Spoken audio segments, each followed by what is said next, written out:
Bienvenue sur notre chaîne YouTube, La Lumière de l'Espoir. Aujourd'hui, nous allons faire un tour sur les livres de Esdras et Néhémie. L'histoire d'Esdras et de Néhémie est celle d'un Dieu qui reste fidèle malgré l'infidélité de son peuple. Alors qu'Israël, impuissant et humilié, revient de l'exil, c'est précisément dans cette faiblesse que Dieu agit avec puissance. Ces livres nous montrent comment le Seigneur utilise même les empires païens pour accomplir ses promesses, tout en préparant nos cœurs à accueillir le plus grand renouveau, celui qu'apportera Jésus-Christ. À travers ces récits, nous découvrons que la vraie restauration commence quand, conscients de notre incapacité, nous nous tournons vers la parole de Dieu et sa grâce souveraine. Le peuple d'Israël est désormais impuissant. Il y a encore une colonie, mais ils ne reviennent pas et n'ont pas de roi, parce qu'ils sont toujours sous Babylone. Alors ils reviennent, et ils sont très vulnérables, très impuissants, et pourtant Dieu travaille à travers eux malgré tout. Ce qui est intéressant, c'est que ces gens impuissants ne retournent finalement plus à l'idolâtrie. En tant que personnes impuissantes, ils écoutent enfin la parole de Dieu. Aujourd'hui, nous allons regrouper deux livres. Ils sont écrits par deux personnes différentes, Esdras et Néhémie, mais ils traitent fondamentalement de la même période historique, le retour des Juifs de l'exil. Ce ne sont pas tous les Juifs qui reviennent, mais un bon nombre d'entre eux quittent Babylone pour retourner en Israël, au pays de Canaan, afin de reconstruire le temple et les murailles autour de Jérusalem. Esdras et Néhémie sont donc deux livres qui abordent ce sujet, et ils sont très importants, avec des thèmes très similaires. C'est pourquoi nous les regroupons. Non seulement ils couvrent la même période historique, mais leurs thèmes se recoupent largement.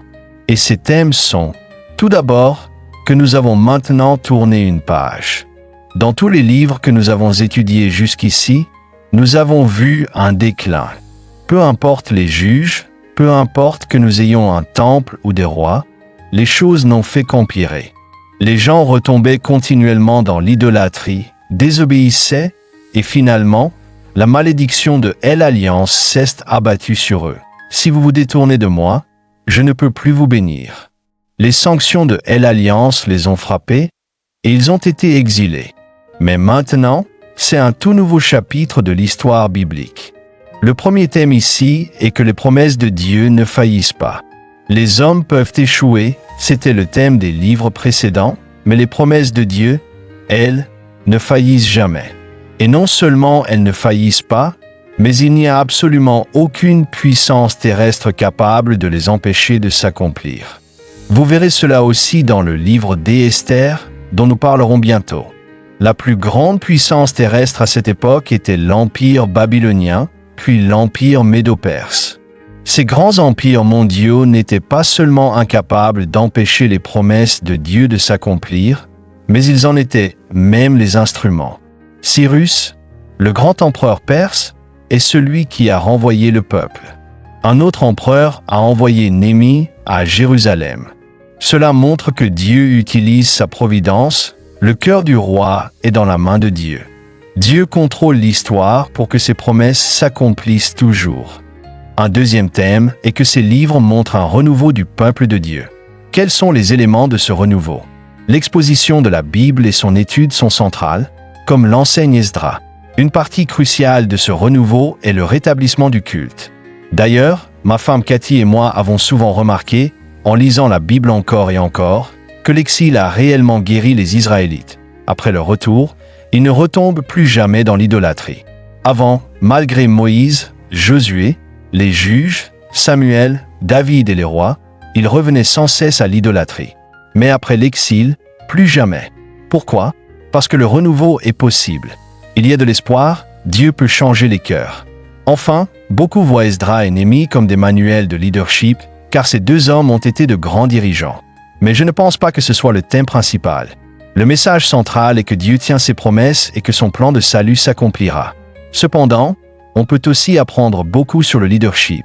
Dans Esdras, on voit la reconstruction du temple malgré l'opposition, puis la restauration de la parole malgré le péché. Dans Néhémie, on a la reconstruction des murailles malgré l'opposition, puis le rétablissement de la joie malgré le péché. Esdras et Néhémie ont tous deux fait un excellent travail de restauration. Mais à la fin de chaque livre, on voit que le péché est toujours présent. Cela montre que nous aurons besoin de plus que des efforts humains, nous aurons besoin de la grâce. Comment cela nous parle-t-il de l'Évangile? L'histoire biblique avance. Mais comment ces deux livres nous aident-ils à comprendre l'Évangile? La réponse est la suivante. Le peuple d'Israël est maintenant impuissant. Ils reviennent, mais sans roi, toujours sous domination babylonienne. Ils sont vulnérables, sans force, et pourtant Dieu agit à travers eux. C'est précisément parce qu'ils sont impuissants qu'ils ne retombent plus dans l'idolâtrie. En tant que gens faibles, ils écoutent enfin la parole de Dieu. Je pense que c'est absolument crucial. Jésus-Christ nous sauve, toi et moi, non par sa force, mais par sa faiblesse. Il ne vient pas avec une épée, mais avec des clous dans les mains.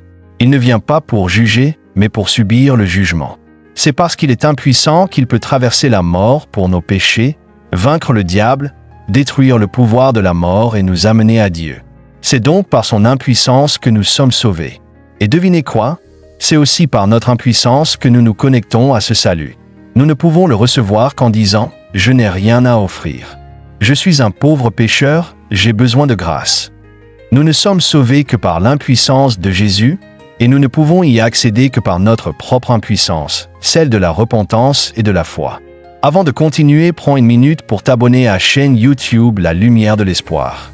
Esdras pointe vers Christ car il était un grand enseignant de la parole. Mais Jésus est la parole incarnée, elle est Esdras ultime. Néhémie aussi pointe vers Christ.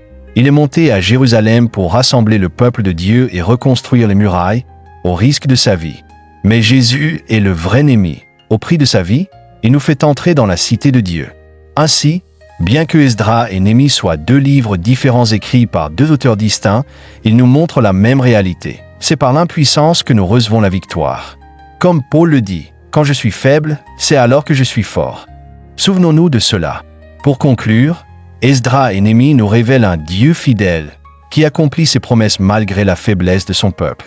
À travers leur histoire, nous voyons que c'est dans l'humilité et la dépendance à sa parole que Dieu opère des miracles.